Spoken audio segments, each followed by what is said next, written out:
વ્યક્તિએ પોતાનું નામ લખાવવું કે નહીં? ધર્મી માણસ પ્રતિષ્ઠા કીર્તિને ઈચ્છે? નામ લખાવે તેમાં લાભ છે કે ગેરલાભ તે પહેલાં વિચારજો.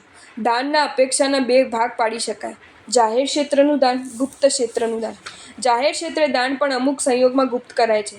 ગુપ્ત ક્ષેત્રના દાન તો ગુપ્ત જ કરાય. માટે જ્યાં ગુપ્ત દાન કરાય ત્યાં જો તમને નામની અપેક્ષા રાખો તો ખરાબ છે. જેમ વ્યક્તિગત સાધર્મિક ભક્તિ કરો તેમાં જાહેરાત કે નામ ન હોય, આવા તો બીજા ઘણા ક્ષેત્રો છે જેમાં જાહેરાત કરવાની ના હોય. જ્યારે બીજી બાજુ જાહેર દાન જેમ કે સંઘ કાઢવા, ઉપદાન કરાવવા, રથયાત્રા કાઢવી, જીન મંદિર બંધાવવા આદિ કાર્યો ગુપ્ત કરાય નહીં. આવા ઘણા સત્કાર્યો છે જે જાહેરમાં કરવાના આવશે. તેના નામ લખાવી દાન આપો તો વાંધો નથી. તેમાં તકતી પણ ઉંકાવો તો વાંધો નથી. હા, પણ સાથે તમારી વ્યક્તિગત વાહવા થાય તેવા ભાવ ના જોઈએ, પરંતુ સત્કાર્યનો ઉત્તમ દાખલો બેસાડવાના ભાવ હોય. હા, બીજું તમારી ધર્મી તરીકે કેવી છાપ હોય એ તો આ ધર્મી કુટુંબ તેના ધર્મની વાત જ ના થાય. ગમે તેવું કારણ આવશે તો પણ આ કદી ખોટું કામ નહીં કરે. તેને લાખો રૂપિયા આપો તો પણ તે કદી પાપ નહીં કરે. તમે જો જગતમાં આવી નામનાની ઈચ્છા રાખો તો ખોટું નથી. અમારે પણ સંઘમાં એવી છાપ હોય કે અમે મરી જઈશું તો પણ ભગવાનની આજ્ઞા વિરુદ્ધ કશું જ બોલીશું નહીં. અમારા આચાર વિચાર ઊંચા જ હોય એવી અમે પણ પ્રભુ પાસે માંગણી કરીએ તો ખોટું નથી. તમે હજી જ શાંતિમાં બોલો છો ને? જય ઈચ્છા પરમપયમ અહવા કીર્તિમ સુવિથ્થડમ ભુવણે તા તેલુક્કુધરણે જીનવયને આયરમ કુણઃ. જો તું પરમપદને ઈચ્છતો હોય તો તારે શું કરવાનું છે? તારે જીનેશ્વર દેવોની આજ્ઞા વચનને ધારણ કરવાના છે.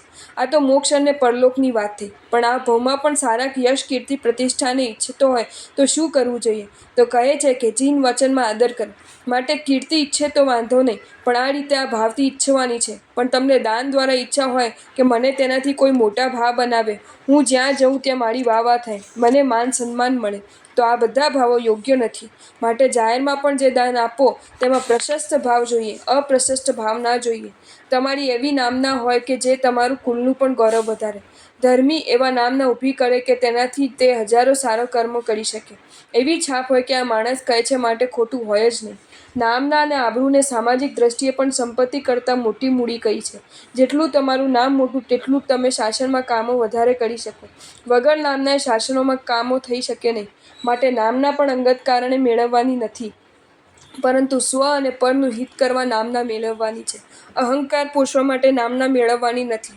સારા માણસની નામના જગતના જીવોનું હિત કરી શકે છે. માટે ભગવાન પાસે માંગો કે જેનાથી હું સારા કાર્ય કરી શકું તેવી મને કીર્તિ મળો, અને પછી સત્કાર્યો કરવા માટે સતત પ્રયત્નશીલ બનો. વિવેક અને પ્રશસ્ત ભાવ જોઈએ. જો તમને આ વિડીયો ગમ્યો હોય તો આ વિડીયોને લાઇક કરો અને શેર કરો, અને આવા જ નવા વિડીયો જોવા માટે જૈન ફેક્ટ્સ એન્ડ સ્ટોરીઝની ચેનલને સબસ્ક્રાઈબ કરો. ધન્યવાદ.